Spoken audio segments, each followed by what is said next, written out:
ပွင့်လဲရတဲ့ရောက်ပြီဆိုတော့ကိုယ့်ရဲ့တငယ်ချင်းကိုထိုင်းလိုမျိုးလဲလဲသွားဖို့တော့ခေါ်မယ်ပထမဆုံးအနေနဲ့အခုခြေရောက်နေတဲ့ပင်လယ်ကမ်းခြေပေါ့သူကပင်လယ်ဆိုရင်တော့ထလေးလို့ခေါ်တယ်ထလေးကမ်းခြေကချိုင်းဟတ်လို့ခေါ်တယ်ဆိုတော့အဲ့နှစ်ခုသိပြီဆိုရင်သွားလေကြရအောင်လို့တငယ်ချင်းကိုခေါ်မယ်ไปเที่ยวกันเถอะไปเที่ยวกันเถอะไปเที่ยวဆိုတာတော့လေတာကန်เถอะကကြတော့တယောက်ကိုဖိတ်ခေါ်တဲ့အခါကြားရအောင်သွားလေကြားရအောင်သွားစားကြရအောင်မျိုးဆိုရင်ကန်เถอะနဲ့ပြောတယ်ပေါ့နော်ไปเที่ยวกันเถอะအလေသွားရအောင်ဒါမျိုးပြောတယ်ပြီးတော့နောက်တစ်ခုကနင်အားလားအချိန်ရှိလားဒါမျိုးပြောချင်တယ်ဆိုရင်เธอว่างไหม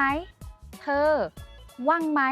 ว่างဆိုတာအားတာကိုပြောတာနော်အားလိုက်တယ်ဆိုရင်เธอว่างไหมဒါမှမဟုတ်ရင်လေဒီမှာအချိန်အားလက်ချိန်ရှိလားအချိန်မှာထည့်ပြောချင်တယ်ဆိုရင်เธอมีเวลาว่างไหมเธอมีเวลาว่างไหม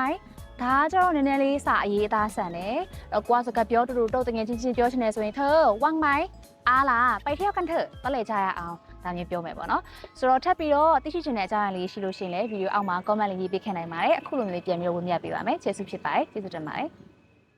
တီချေဆုနဲ့အတူထိုင်းစာသင်ယူခြင်းလို့တင်နန်းစုံစမ်းခြင်းတဲ့သူတွေက TikTok ကဆိုလို့ရှိရင် contact X လေးကိုနှိပ်လို့ရတယ်ဒါမှမဟုတ်လို့ရှိရင်တီချေတို့ bio မှာရှိတဲ့ link လေးကိုနှိပ်ပြီးတော့လည်းစုံစမ်းလို့ရပါတယ်တကယ်လို့ Facebook ကဆိုလို့ရှိရင်တော့ patient messenger ကနေပြီးတော့ဆက်သွယ်လို့ရပါတယ်ရှင်